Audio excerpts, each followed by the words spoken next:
Hi everybody, Mandy here. Um, just touching base with you guys. Again, I'm doing my internship at hospice. Sorry about my voice, I'm a little bit under the weather.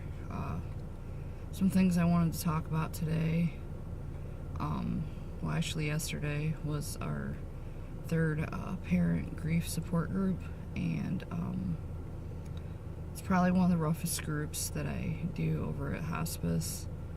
The grief of a parent is pretty hard to describe. Many of them say it's not supposed to be this way. I'm not supposed to bury my child, they're supposed to bury me. Last night was difficult for a lot of the people in our parent support group. We didn't have as big of a turnout as we normally do.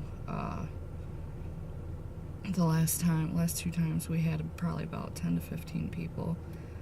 Last night it was probably about maybe 5-6 people.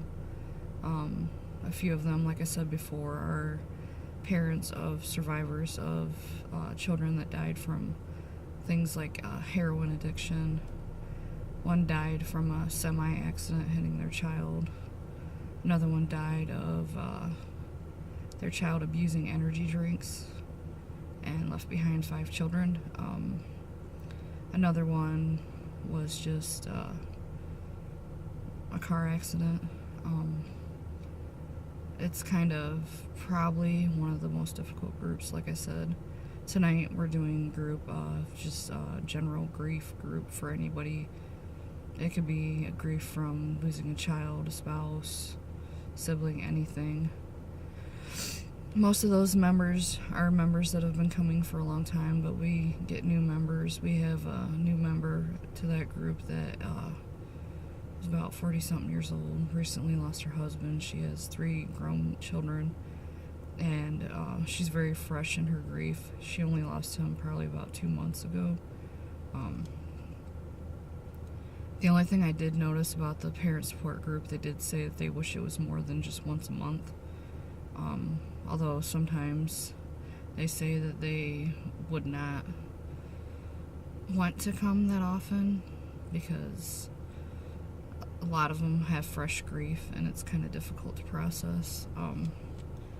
When you have a low turnout in a group, what do you guys kind of do to kind of perk that up a little bit to have more people come?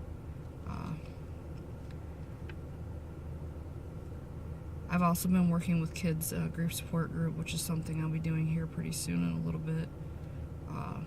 Heading my way over there. It's actually snowing in Ohio. It's cold again. We had nice weather the other day, but anyways. This child grief support group is a little bit different. The children are older and a lot more rambunctious and have trouble focusing, so this has been a pretty interesting group. If you can't tell, we do a lot of groups at hospice,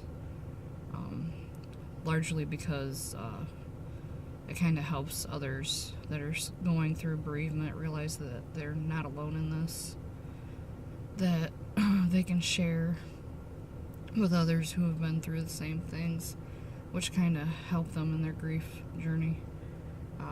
Finished the pamphlet, still waiting to have it looked over, and then it'll be sent off to publishing, so I'm looking forward to hearing back about that. Have any of you had slow periods at like your internship where you're all caught up on everything and you have free time? What do you do with that free time?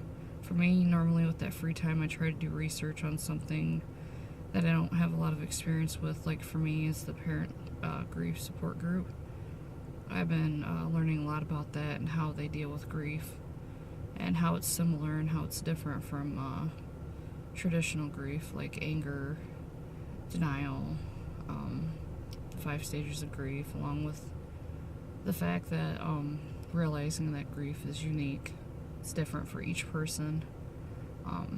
With that being said, I'm almost out of time. I just wanted to touch base with you guys, and again, my question is, when things are kind of slow, what do you do with that spare time that you have at your internships? I do research. Thank you. Bye.